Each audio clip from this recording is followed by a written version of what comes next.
The Prime Minister, seen here trying out the very stable genius Trump diet for world leaders, has come under fire for his comments on a recent Mike Hosking breakfast spot where he said that when the government spots Te Reo Māori being used, they call it out.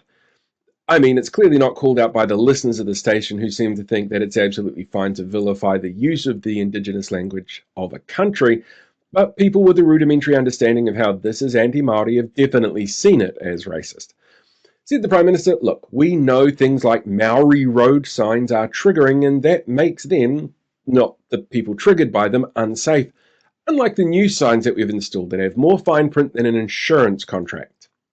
A heckler confronted soon-to-be former Deputy Prime Minister, again, Winston Peters, seen here showing his hands aren't shaking so he's clearly okay to drive, at the Wellington Central train station this week while he and Chris Bishop made an announcement about rail investment to try and sweeten the car crash of a budget.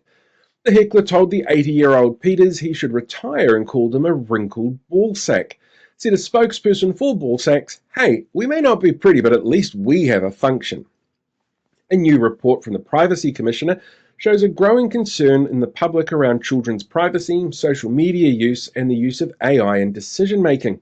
The Commission publishes an annual report on the ever-changing concerns of the public, which this year highlighted people asking what their private data was actually being used for, with 80% of respondents saying they wanted more control and choice over the collection of personal information. The Commission will be running a series of how-to workshops on the topic that people can sign up to. They just need to provide their mother's maiden name and the name of their first pet to do so.